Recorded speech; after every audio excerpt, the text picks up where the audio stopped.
ایک فرشتہ حضرت حاجرہ کے پاس آیا اور اسے کہنے لگا، اے حاجرہ مبارک ہو، تیرے ہاں لڑکا پیدا ہوگا، اس کا نام اسماعیل رکھنا۔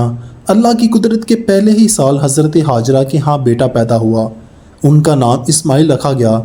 حضرت اسماعیل علیہ السلام بہت ہی خوبصورت تھے، ان کی پیشانی میں نور چمک رہا تھا۔ ان کے حسن و جمال اور پیشانی سے چمکتے نور کی وجہ سے حضرت ابراہیم علیہ السلام ان سے بے تحاشا محبت کیا کرتے تھے۔ ادھر حضرت سارہ کے ہاں چونکہ کوئی اولاد نہیں ہوئی تھی اور حضرت حاجرہ کے ہاں پہلے ہی سال بیٹا ہو گیا تھا، اس لیے حضرت سارہ کو فطرت کے مطابق حسد محسوس ہونے لگا۔ وہ حضرت ابراہیم علیہ السلام سے یہ مطالبہ کرنے لگی، ان دونوں کو میرے پاس سے کہیں دور چھوڑ آؤ تاکہ یہ مجھے نظر نہ آئیں۔ حضرت سارہ کا مطالبہ آپ کے لیے بہت پریشان کن تھا، آپ الجھن میں مبتلا ہو گئے۔ اللہ تعالیٰ کی طرف سے وحی نازل ہوئی، اللہ نے فرمایا مسلط اسی میں ہے کہ سارہ کی بات مان لی جائے۔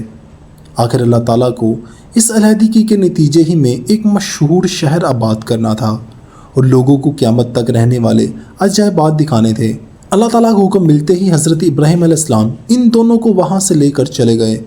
وہیں میں مکے کی طرف لے جانے کا بھی اشارہ موجود تھا، چنانچہ انہیں مکہ مکرمہ لے آئے اور وہ جگہ اس وقت ایک چٹیل میدان تھی۔ وہاں دور دور تک کسی آبادی کا نام و نشان تک نہیں تھا، بس ایک درخت تھا، سبزہ نہیں تھا، صحرا کی مانند علاقہ یا پھر پہاڑ تھے۔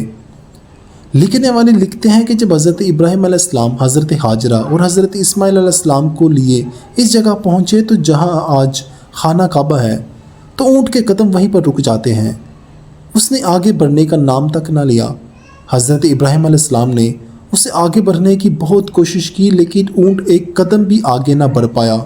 یہ دیکھ کر آپ سمجھ گئے کہ منزل یہی ہے، ان دونوں کو یہیں اتارنا ہوگا۔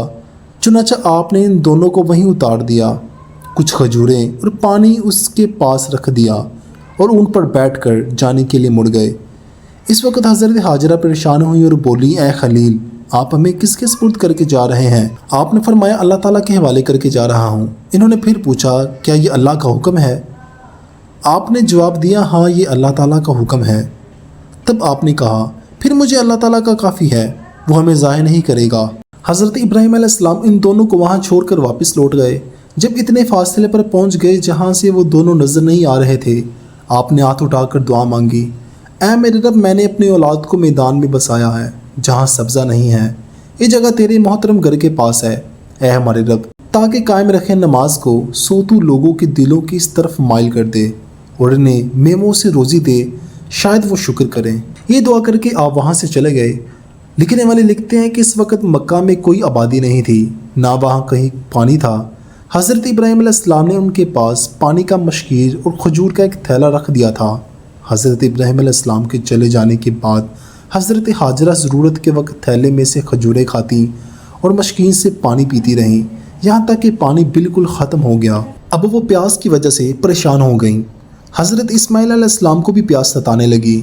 بچے کی وجہ سے حضرت حاجرہ بے قرار ہو کر اٹھ کھڑی ہوئیں۔ ساتھ ہی صفا پہاڑی تھی، اس پر چڑھ کر چاروں طرف کا جائزہ لیا جائے کہ کہیں پانی نظر آ جائے۔ صفا پہاڑی پر انہیں دور دور تک کوئی انسان نظر نہ آیا، کہیں پانی کے آثار نظر نہ آئے۔ صفا پہاڑی سے اتر کر اب وادی کے نشیب میں پہنچی تو کرتے کا کنارہ اٹھا کر اس طرح دوڑی جیسے کہ ایک پریشان حال انسان دوڑتا ہے۔ یہ وہ جگہ ہے جہاں حاجی صفا اور مروہ کے درمیان سعی کے وقت دوڑتے ہیں، یعنی اس جگہ حضرت حاجرہ اس لیے دوڑی تھی کہ نشیب میں اتر آنے کی وجہ سے بچہ ان کی نظروں سے اوجھل ہو گیا تھا، اس لیے آپ نے دوڑ کر اس جگہ کو عبور کیا اور وہ پہاڑی پر جا پہنچی۔ مروہ پہاڑی سے بھی انہیں پانی نظر نہ آیا، نہ کوئی انسان نظر آیا۔ اب وہ بے تاب ہو کر پھر صفا کی طرف چلی پڑی۔ نشیب میں پہنچتے ہی آپ نے پھر دوڑ لگائی اور صفا پر پہنچی۔ اس طرح آپ نے 7 چکر لگائے۔ اس واقعے کی یاد میں اللہ تعالیٰ نے قیامت تک کے لیے حج اور عمرے کرنے کے لیے آنے والوں کو 7 چکر لگانے کا حکم دے دیا، یعنی کہ اللہ تعالیٰ کو یہ عادت اتنی پسند آئی کہ جو بھی عمرہ حج کے لیے آئے گا اس کو یہ 7 چکر لگانا ہوں گے۔ اب جب بھی کوئی عمرہ کرتا یا حج کرتا تو ان دونوں پہاڑیوں کے 7 چکر لگاتا۔ آخری چکر کے وقت جب آپ مروہ پر تھیں تو آپ کو ایک فرشتہ نظر آیا۔ آپ اسے دیکھ کر بچے کے پاس آ گئیں۔ فرشتے نے اپنی ایڑی سے زمین پر اشارہ کیا تو وہاں سے پانی نکلنے لگا۔